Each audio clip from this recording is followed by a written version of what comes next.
departamento de San José sufre una de las inundaciones más complicadas de los últimos 50 años. Además, desde el viernes pasado, San José está sin suministro de agua potable. Un productor rural fue arrastrado por la corriente cuando intentaba salvar su ganado. En esta zona se ve claramente como el río San José salió del cauce y poco a poco se fue metiendo ciudad adentro.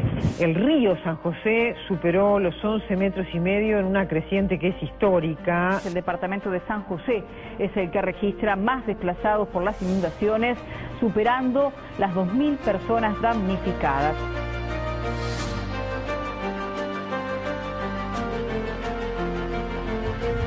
Hace un año atrás, San José sufría la mayor inundación registrada en la historia del departamento, con una cota histórica del río San José de 11,40 metros por encima de su cauce normal, que afectó 11 barrios de la ciudad de San José de Mayo.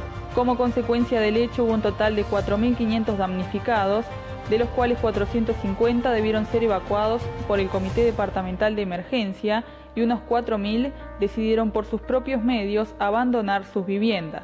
La terrible inundación costó además la vida a un productor que murió ahogado al ser arrastrado por la corriente cuando intentaba salvar su ganado. Estábamos tomando mate más bien acá y cuando quisimos acordar empezamos a sentir el ruido de la gente que gritaba y empezamos a sacar las cosas y miramos para el fondo y se venía el agua y era muy rápido y la verdad que no dio tiempo a nada. Lo que pudimos hacer fue sacar abrigo para mi madre y mi padre y bueno, y mi hermana y mi vieja cruzaban para enfrente y se fueron por el fondo para otras casas hasta que la sacaron en una lancha y mi viejo, mi hermano y yo quedamos acá, cruzamos para el lado después que nos refugiamos en la casa de acá al lado, pasamos la noche ahí, en el piso de arriba, hasta el otro día, o sea 24 horas después, que nos pudieron sacar en una lancha y está ahí, mi padre derecho al hospital, con hipotermia y bueno, y después pudimos salir de acá y esperar que bajara para volver.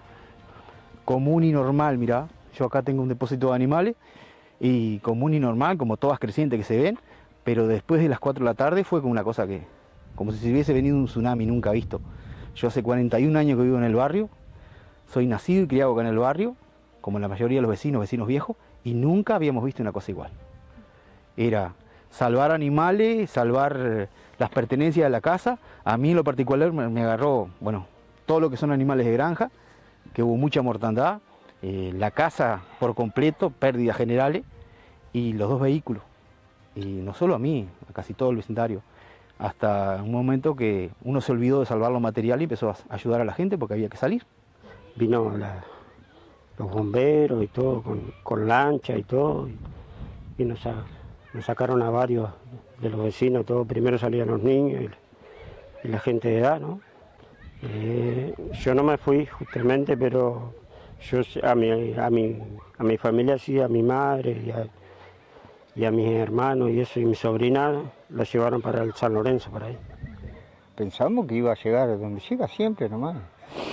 Una creciente común a mí me entra 50 centímetros, 60 o menos, pero esta vez me tapó todo, perdí todito. Nosotros nos sacaron a las 6:30 de acá, llevaban todo mojado para el gimnasio Argo y estaban con ropa seca, con comida para la gente que estaban evacuando, ¿no? Porque no tuvimos tiempo ni de autoevacuarnos. No, nosotros salimos. Mi marido sí lo autoevacuaron en la vía allá arriba, porque no se quería ir a las 6 de la mañana, pero nosotros salimos solos. Yo y los niños por lo menos. Miraba de allá arriba, parecía el mar esto, ¿no? Yo nunca había visto una creciente grande como esta, nunca, jamás en mi vida. Yo tengo 41 años, pero de esta creciente enorme nunca había visto, jamás en mi vida. La verdad que dio miedo, la verdad que sí. En realidad fue muy rápido, la crecida fue demasiado rápido y en muy poco tiempo. Nosotros estamos acostumbrados de que los primeros afectados salgan a una cota de 7,50 y ese año la cota llegó a 11,40, que fue algo histórico, ¿no? Tuvimos la inundación más grande de la historia que se recuerda en el departamento, hecho que no, lamentablemente nos está golpeando fuertemente cada poco tiempo, pero bueno, esta inundación generó un impacto muy importante, sobre todo a familias que nunca les había llegado la inundación, ¿verdad?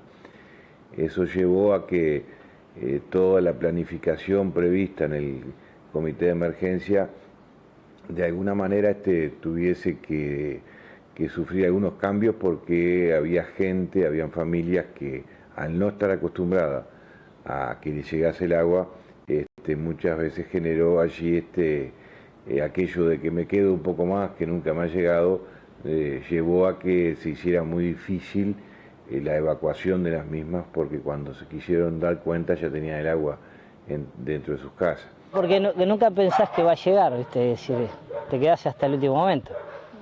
Ves que viene el agua, pero no, al nunca haber tenido ese problema, pensás que no te va a tocar nunca. Entonces ves que llega el agua, pero es como que uno se rehúsa a salir de la casa, hasta ese momento que te tenés que ir y dejar todo. Que a lo primero tuvimos que evacuar gente así nomás, no teníamos cuerda, nada, y la gente había que sacarla y entramos caminando, incluso a nado, ¿no?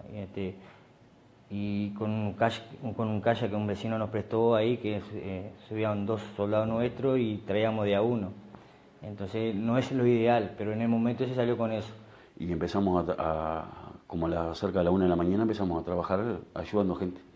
No importaba a quién, no importaba. Y bueno, y este local terminó esa madrugada con 3 familias viviendo adentro, con 7 niños, y bueno, echando una mano a lo que se podía, a lo que es lamentablemente el horror que estaba pasando acá en San José, ¿no? En el rescate de las personas, sacando de los hogares, habían 150 efectivos del ejército, habían policía, vecinos de la intendencia. Digo, en realidad fue grande la cantidad de personal que apoyó, ¿no? Y los vecinos que realmente también apoyaron. ¿El comité de emergencia estaba preparado para esto? No estaba preparado para la velocidad del agua y la cantidad de personas que se evacuó, porque nosotros teníamos un plan que lo habíamos actualizado el mismo año, ¿ah? Y en el cual el comité completo, con el presidente, con el intendente, fuimos a los barrios afectados y le mostramos a los vecinos qué es lo que tenían que hacer, cuáles los pasos que tenían que hacer. En esta inundación fue algo que realmente fue demasiado rápido y nos agarró a todo imprevisto, ¿no? La Escuela Agraria de Raigón, que afortunadamente no tenía alumnos albergados en ese momento, fue uno de los centros educativos más afectados, perdiendo absolutamente todo. Bueno, el agua llegó, y no sé, a 2 metros allá en la zona del comedor, y donde se inundó menos debía tener 1 metro y pico de alto.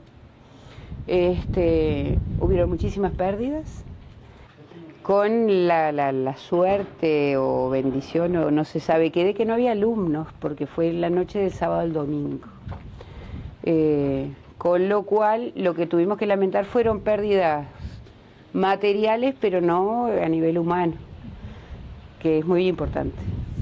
En aquel momento era impensable que el agua llegara a la escuela 103, ubicada en una zona a la que jamás había llegado una creciente del río San José, pero ese 16 de abril no solo llegó, sino que ingresó más de 1 metro sobre el nivel del piso, destruyéndolo todo. Y vinieron varios maestros, y bueno, y con la ayuda de la comunidad empezamos a levantar todo, pero en 1 hora y poco cubrió el agua. Mucha colaboración de las familias, mucha colaboración de los vecinos. Se subió todo lo más posible encima de las mesas, pero rebasó las mesas realmente, fue muchísimo. Afectó lo edilicio, el mobiliario, los útiles escolares, las actividades de los niños, porque todos los cuadernos, todo se perdió. Por primera vez en la historia del departamento, la planta potabilizadora de OCE debió ser apagada cuando el agua del río alcanzó las bombas de depuración y afectó la instalación eléctrica. La ciudad permaneció sin el servicio por más de 48 horas y vecinos e instituciones se abastecían de 6 camiones cisterna que se desplazaban por los diferentes barrios brindando agua potable. La situación registrada en aquel momento impulsó al ente a modificar la planta para evitar una eventual nueva complicación. Martín y su esposa habían comenzado hacía poco tiempo a construir su casa con la precaución de elevar el piso 1 metro sobre el terreno para evitar ser alcanzados por una eventual crecida del río San José que se encontraba a solo 50 metros de la vivienda. Pero esta vez la altura no fue suficiente y ese 16 de abril lo perdieron todo. Un día normal, teníamos todo medio preparado, las cosas medio juntas para moverlas rápidamente, porque generalmente nosotros nos movíamos hacia una casa que hay delante del terreno. O sea, no nos íbamos de ahí porque estábamos haciendo una construcción que estaba hecha en un pedestal, o sea, alta, para que el agua no llegara.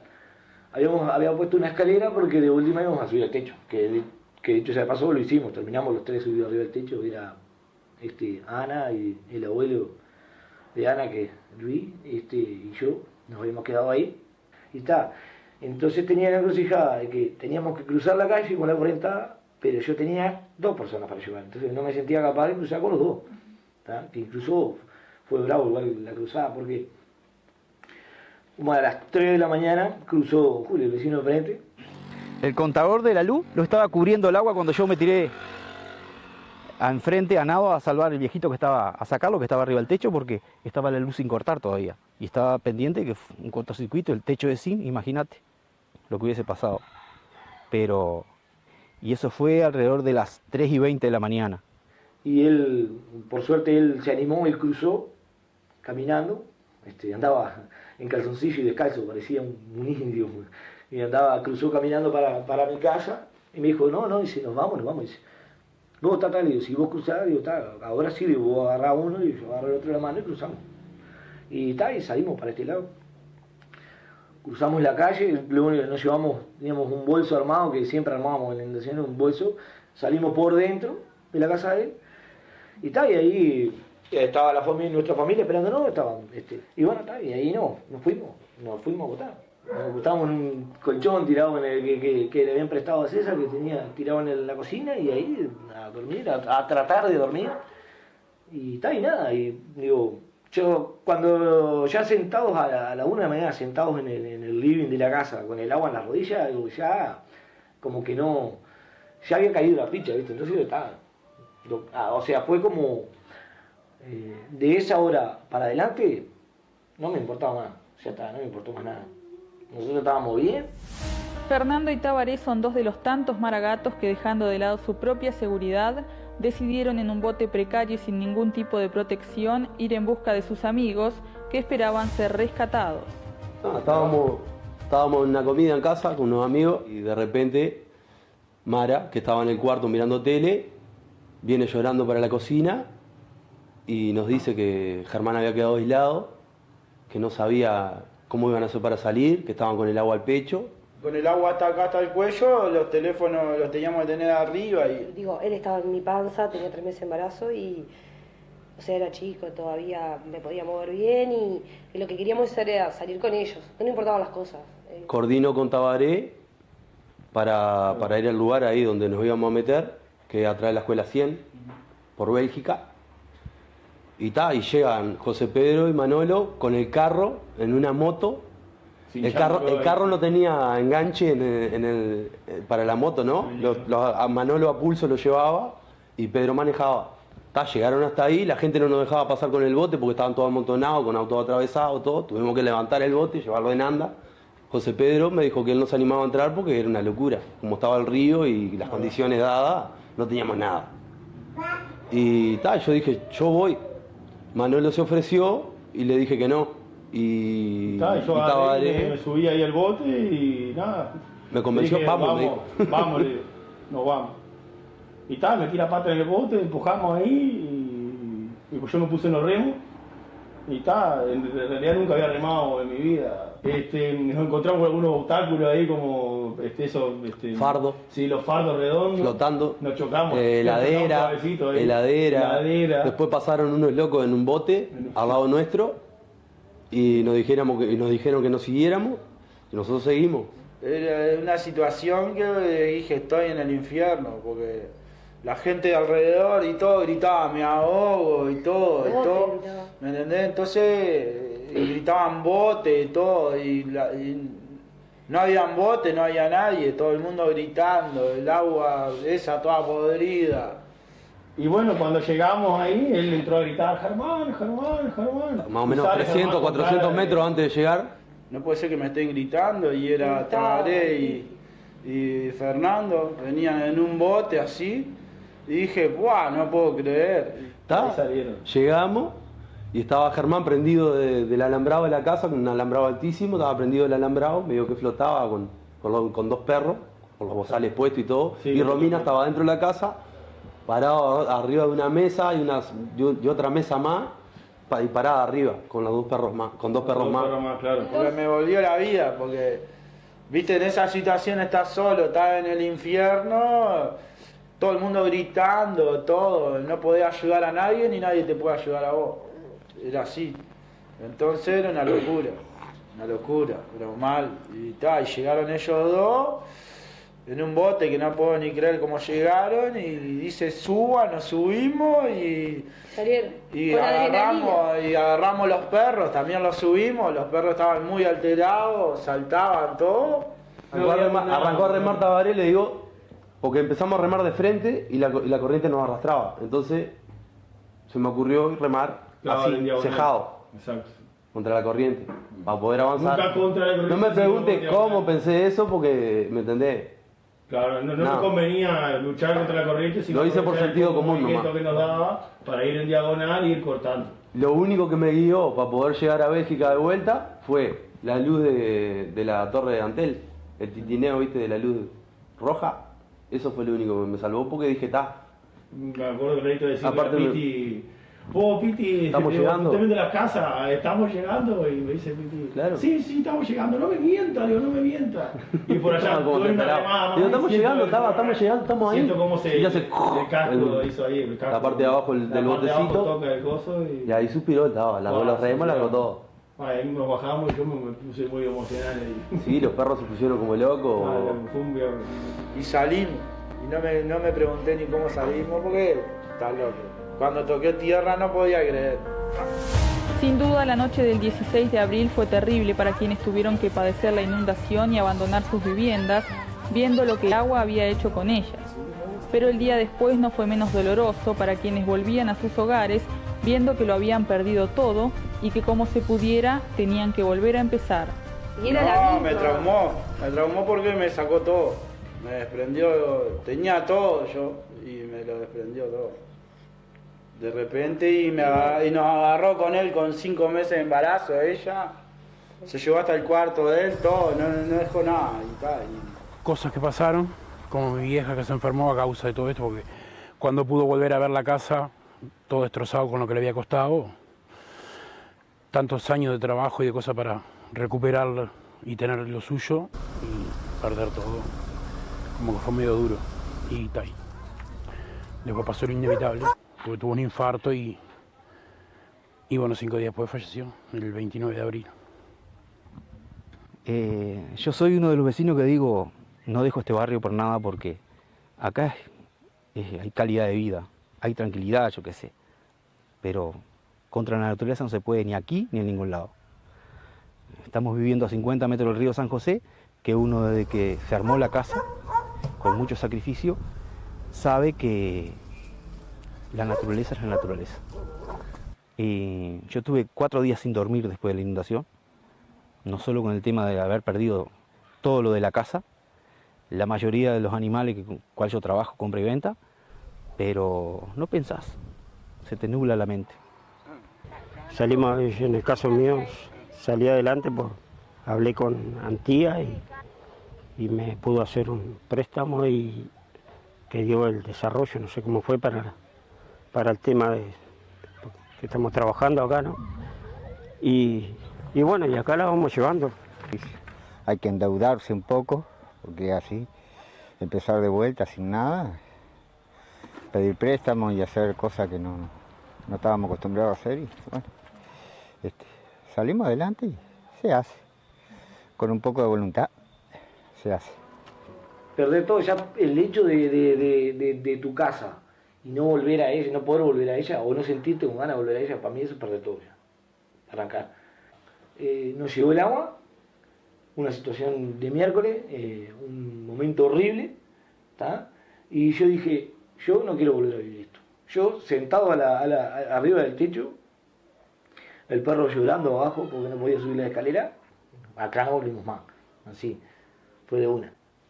Paso a paso, de a poquito, cosas de amigos, conocidos, gente que se enteraba de la situación y te daba una mano, fueron dando, conseguimos una cama, un colchón, un amigo que es carpintero me arregló la mesa, y ahí fuimos arrancando de a poco.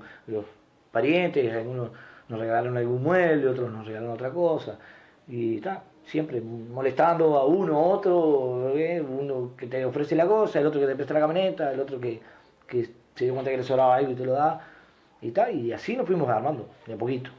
Y te lleva una semana por lo menos para volver a organizar más o menos, medio bien y poder venir con lo poco que te dieron o que te quedó. Pero prácticamente no nos quedó absolutamente nada porque no nos dio tiempo a sacarlo lo puesto nada más.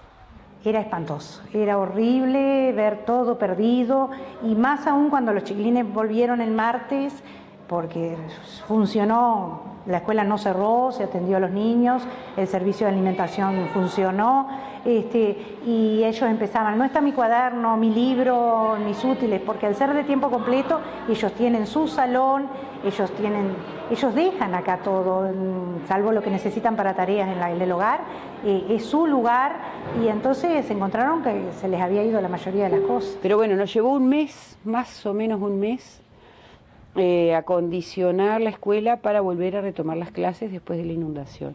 Y con mucho miedo, ¿no? Después cada vez que había una lluvia los padres ya estaban preguntando, con razón, qué pasaba.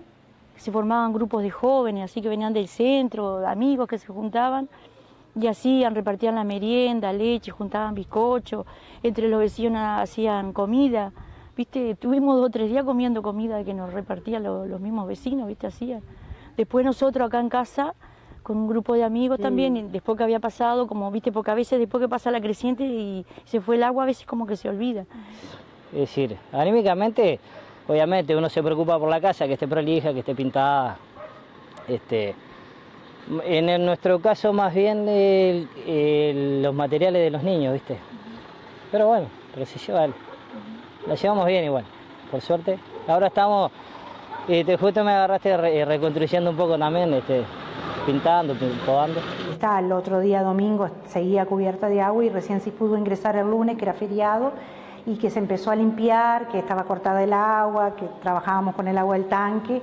Y bueno, en esa limpieza la verdad que no tengo palabras para agradecer a la comunidad, a los docentes que habían trabajado en la escuela años anteriores, que vinieron, y estudiantes del instituto, equipos de la inspección, equipos multidisciplinarios, es decir, todo el mundo tratando de poner la escuela en condiciones para comenzar a funcionar. Los padres colaboraron en todo. Desde sacar los animales para que tuvieran donde pastar, después en el limpiado de la escuela, en el acondicionamiento para que los chiquilines pudieran volver, en los vínculos para poder conseguir donaciones. También tuvimos colaboración, sin duda, de la institución. Enseguida estuvieron acá tanto la directora del programa como la directora del campus, pero también de instituciones que son gremiales, como el Zunca, que vinieron cuadrillas del Zunca a ayudar a limpiar, a acondicionar. Ese mismo día 47 trabajadores hidrolavaron y limpiaron 87 casas, con elementos personales, con hidrolavadoras de ellos, generadores de nosotros, escobas, pala, aguajane que compramos de nuestros bolsillos para echar una mano. 87 casas en un día. Y hubo gente que trajo, no sé, una bolsa con pelotas para que los chiquilines tuvieran para los tiempos libres. Hubo gente que donó libros para la biblioteca, que también se ahogaron. Bueno, y con gente que donó cosas muy importantes. Yo creo que debe haber sido de los días más duros, en el sentido de que, te digo, pasé 3 días prácticamente sin dormir y no me di cuenta. Digo, un sobregiro total, una desesperación enorme por tratar de buscar soluciones en la marcha con algo que no estábamos acostumbrados. Luego del desastre, las colaboraciones comenzaron a circular y técnicos del Ministerio de Desarrollo, Ministerio de Vivienda, Intendencia y Comité de Emergencia comenzaron a visitar los barrios afectados, procurando determinar los hogares que necesitarían su intervención. Los vecinos, por su parte, esperaban la colaboración de las autoridades, que en algunos casos dicen que nunca llegó.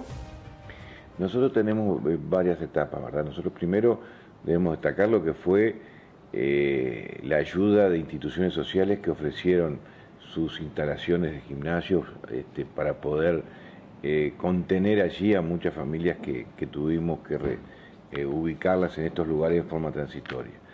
Luego estaba el proceso de evaluación técnica por parte de todo, del MIDES, del Ministerio de Vivienda, de gente del batallón, de Intendencia, Policía, la Asociación de Arquitectos, que también colaboró en la evaluación de lo que fue el impacto que recibieron esas viviendas. Los casos en los cuales corría riesgo la gente que iba a vivir ahí, en ese caso, bueno, alertar, se llenaba una ficha en la cual se definía de determinada manera como para que se pusiera especial atención a esa familia para que pudiera ser realojada, se les pudiera ayudar o facilitar de alguna manera en el realojo.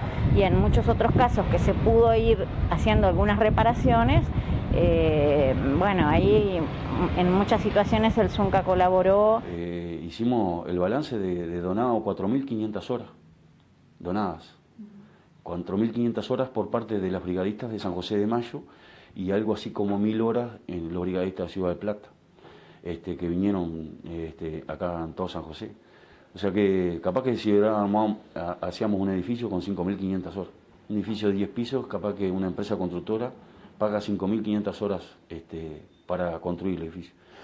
Vino sí una arquitecta una vez, miró la casa y dijo que ya había, o sea que las partiduras que tenía eran de antes, cosa que, digo, algunas sí, pero las más grandes no. O sea, como que las que ya estaban se agrandaron y otras nuevas que aparecieron y eso no estaba. Y nos dijeron que no, que era muy probable que no iba a llegar la ayuda porque, ya te digo, las partiduras ya existían, entonces... Y tal, quedó ahí, nunca más apareció nadie. Y ayuda comestible, algún comestible de gente, vamos a decir que nos ayudó, gente no del Estado, porque la verdad, del Estado no vino nadie. Me indignó horriblemente llegar a los 2 o 3 días, volver a la casa, después que hemos sacado todo, para ver cómo estaban, que nos faltara, que no rompiera nada, no sé qué. Encontrarme con el vecino pegado a casa, que habiendo pasado casi 4 o 5 días, el hombre seguía durmiendo en el suelo con un colchón mojado, ¿tá? Sabiendo que había lugares de acopio de cosas en San José, ¿tá? Que había lugares donde había mucha cosa, en el lugar más afectado, ¿tá? No haber pasado como pasaron en otros lugares, que sí lo debo decir, preguntando, decir, no, mira, tenemos tal cosa, ¿qué te falta? Te dicen, pero tenés que ir a tal lado. Sí, yo fui a muchos lugares. Fui cuando tuve que levantar, cuando me ofrecieron el hipoclorito, fui a buscar un poco de ropa que también me habían ofrecido, ¿tá? Pero yo podía, tenía que fulano me prestaba algo, que me daban el auto, la gente de ahí abajo no tenía ni siquiera en qué moverse. Entonces vos no podés pretender que esa persona salga a buscar algo, ¿tá? Cuando ni siquiera tiene, porque hasta las motos le agarraron, ¿entendés? Parece que lo más lógico hubiera sido llenar un camión de colchones, llenarlo hasta arriba y salir. A vos te falta, tomá, te lo doy ya en el momento. No es un preámbulo, que esto, un papel y después lo voy a buscar. No, lleváselo. Y la autoridad en el momento cuando está en el salón, que van para ver cómo está, pero después acá, muy pocas. Sí, la verdad que la Intendencia en primer momento estuvo en todo momento apoyando productos de limpieza, comestibles, pero había gente que necesitaba mucho más que nosotros. Entonces, barrios que fueron más bajos, que las casas fueron más afectadas, prácticamente a la altura del techo, y casas que quedaron completamente sumergidas debajo del agua, totalmente sumergidas, que necesitaban mucho más que nosotros. Yo creo que a pesar de la magnitud de lo que fue un trabajo interesante de toda la sociedad maragata para poder ayudar dentro de las posibilidades. Siempre falta, y nos va a seguir faltando, ¿no? Pero hay que seguir trabajando para estar de la mejor forma posible ante otra instancia similar que ojalá no ocurra. Se manejan aún muchas hipótesis sobre el porqué del fenómeno y las posibles soluciones para próximas crecidas del río. Hay quienes dicen que es necesario dragar el río, otros opinan que la falta de limpieza ocasionó el desborde, y se habla también de la posibilidad del traslado de las familias a otros lugares. Pero la teoría que ha tomado más fuerza en los últimos tiempos es la afectación que los rellenos de terrenos generan a los vecinos. De las crecientes no te va a escapar nunca acá. Es una zona muy baja, el río le falta, vamos a decir, está muy lleno de rama y muy lleno de arena, ¿viste? Esperemos que hoy o mañana tenga una solución, y ya te digo, si no tiene una solución por esa vía de dragar el río y hacer una cosa a la otra, de una limpieza, de que por lo menos haya una posibilidad de poder hacer algunas viviendas y irse para arriba. Ojo, regalado nada. La única solución es sacar la gente que está en estos bajos y llevarlas para otro lado. Hicieron las viviendas a los inundados, fue lo primero que tapó. Te sacan de acá porque estás a 1 kilómetro del río, te llega el agua. Y la vas a ir a hacer las viviendas a 1 cuadra del río, que allí no está más de eso. Podés ir y recorrer y te vas a desengañar. El otro tema es reubicar la gente, que también es un tema. Ahora, es un tema de un costo tremendamente importante, gente que está arraigada en un barrio, que a veces es su propia vivienda, y decirle a la gente que se tiene que ir de esos lugares no es fácil. Se relojó gente cuando se hicieron las viviendas, que se llaman viviendas inundados, en Picada de las Tunas, que también se inundaron, pero bueno, que nunca les había llegado. Y de alguna forma los lugares donde esta gente se fue fueron ocupados nuevamente. Entonces no es un tema tan fácil de relojar gente. Estos dijeron de que iban a hacer algo, el tema de las viviendas inundadas, que dijeron que iban a hacer otra vivienda inundada ahí en la frente de la cancha de Tito Borja, y los terrenos están llenos de escombros, de tierra, montaña de tierra. ¿Vos has visto algo de moverse? Que digan, bueno, vamos a empezar a mover. Nosotros hicimos ya la gestión con OCE, solicitándole ese terreno porque reunía las condiciones de posibilidad de construcción de vivienda, y en principio se nos había transmitido que había buena voluntad. Estamos a la espera de la respuesta del directorio, esperemos que se concrete. Algo que rompe los ojos, pero que no queremos dar cuenta, o que mejor dicho la gente que tiene que darse cuenta no se da, es que no podemos seguir rellenando el pueblo como estamos rellenando. Sin duda que sí, que todo lo que tiene que ver con los rellenos que se van realizando en la ciudad, sobre todo en todos los bordes del río, todo eso incide mucho, sí.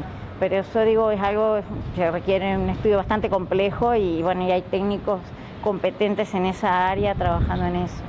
Se sigue rellenando, esa es la realidad, en las zonas donde no se puede rellenar. Y bueno, y eso va a generar y generó un problema con el agua, ¿no? Podemos ver lo que fue la parte de la Ruta 3, el cruce del Arroyo Mayada, lo que fue el Puente de los Mellizos hacia el Parque Rodó, donde la gran cantidad de relleno generó los corrimientos de las aguas hacia las casas, ¿no? La Intendencia hizo una medida cautelar que envió a la Junta, que ante posibles rellenos que se den en el futuro se analice de todo punto de vista, ¿no? El relleno quizás, digo, es lo que uno ve a simple vista, pero no quiere decir eso que sea la causa. Igualmente, ante la duda y ante la preocupación de la gente, hemos hecho esta cautelar que lo que pretende es que cada instancia se estudie, y bueno, y va a ser así en el futuro, ¿no? Ya el que rellenó. Y hay lugares, yo qué sé, lugares que hay barrios enteros hechos en zona inundable, barrios enteros. Y bueno, y es ese campito vacío que se llenaba de agua y no molestaba a nadie, ahora lo rellenaron, es un barrio, y ese barrio, que en algunos lugares hasta residenciales son, ese barrio perjudicó a mucha gente de la periferia. Si bien reconocemos que fue un hecho fortuito y que fue muchísima la cantidad de agua, el caudal de agua, claro, queda aquel miedo de que pueda volver a pasar, dadas las nuevas construcciones y cómo ha crecido la ciudad, la escuela está como sumergida, y tenemos el arroyo en los fondos, que es un hilito de agua, pero al llover, como todo arroyo, recoge mucha agua y más, y el río está lleno. Contra la naturaleza no se puede.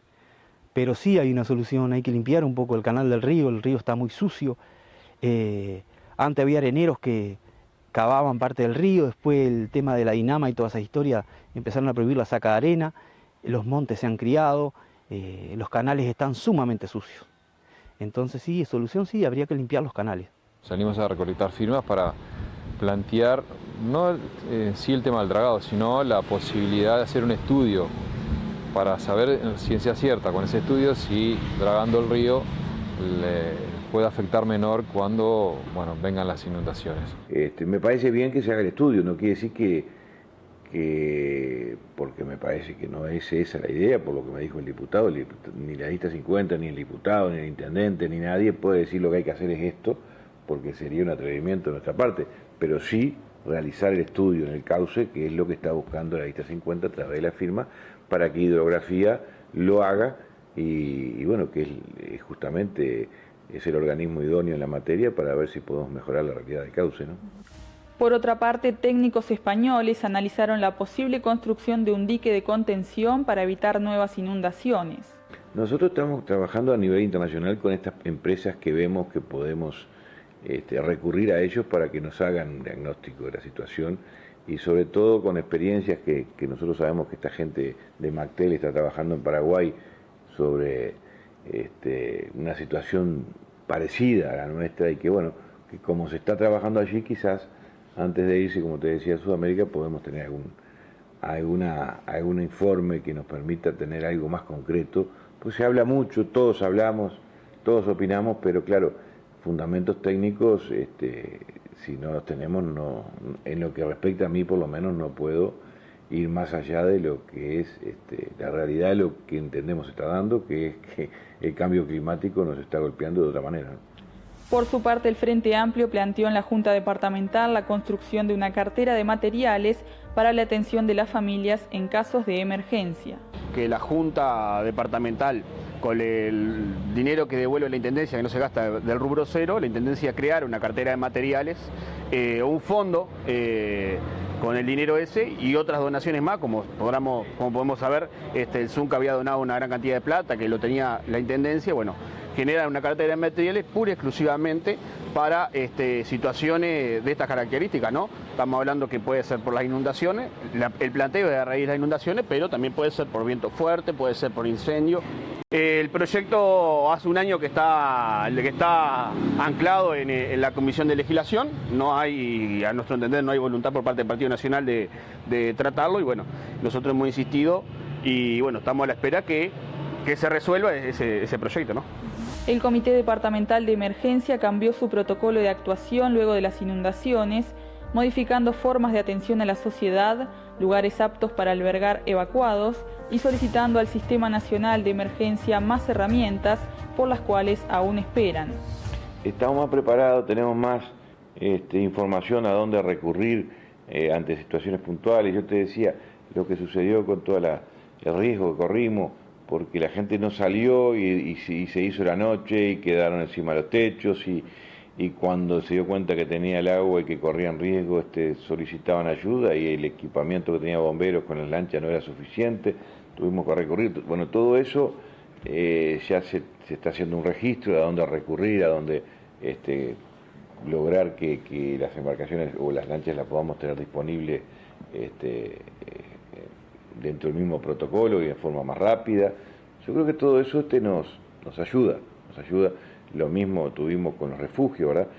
Entonces, una de las cosas que cambió en el plan es que la asociación rural no lo podemos contar más como un refugio, porque a partir de ahora no sabemos si vuelve a llegar, pero no podemos correr el riesgo de vuelta de que nos pase lo mismo. Entonces, eso es una de las cosas que cambió. Y después, bueno, contar con bote que no tenemos, eso y todo al SINAI, más equipo, cuerdas, ganchos. El destacamento de bomberos, por su parte, adquirió herramientas y materiales que permitirán agilizar las tareas de salvataje en una eventual emergencia y se realizaron varias reparaciones al bote que poseen. Y se han mejorado lo que son las herramientas que teníamos, ya sea las cuerdas, el bote, se le hicieron arreglos, el motor también tenía un inconveniente, se ha hecho la solución de eso, y estamos, como le digo, preparados para cualquier situación de este estilo, ¿no? Entre el miedo y la incertidumbre viven hoy en día los maragatos que aquel 16 de abril perdieron no solo sus pertenencias, sino también su tranquilidad. Si bien esperan que el fenómeno no se repita, saben que la naturaleza es impredecible. Sí, obviamente ahora el miedo va a quedar, por más que, según dice la gente más grande, hacía 50 y pico de años que no había crecido así. En el 50 y algo creo que fue la última vez que creció tanto, pero digo, ahora quedas con el miedo. Queda esa cosa ahí que puede venir enseguida, como puede venir dentro de 30 años, como no se sabe, esto, la naturaleza es impredecible. Lo que nos sorprendió mucho aquí en el barrio el apoyo de los vecinos. El apoyo de los vecinos que no les tocó fue impresionante. La verdad que sí, hay que sacarse el sombrero. Pero sí estamos al lado del río, ¿no? Pero, digo, siempre estuvimos muy atentos al río y ahora un poco más. Pero yo lo que debo destacar sí es el esfuerzo de todos los ciudadanos, de la gran mayoría de este departamento. También agradecer a gente de otros departamentos que colaboró y aportó su granito de arena para la ayuda de nuestra gente. Es angustioso recordar muchas cosas, pero bueno, que también la alegría de que un pueblo se dio la maña de olvidar cualquier cuestión para unirse y para generar solidaridad a quien más lo precisaba. Nosotros por eso encontramos miles de cosas positivas, por ejemplo que nos pudimos mudar, que él nació de 10, que teníamos los perros que fue como no queríamos salir y las cosas se hicieron laburando como se tienen que hacer y como se van a hacer siempre. Cuesta, todos los días uno escucha llover y dice, pucha, capaz que se viene otra vez, pero cuesta, yo qué sé. Me gusta el lugar donde vivo y bueno, se sigue. Todos los días se avanza un poquito y ya miren cómo está la cuadra, no hay una bolsa de nylon. Estamos recuperando todo lo que son alambrados, tema casa-habitación y bueno, hay que seguir trabajando, la vida continúa.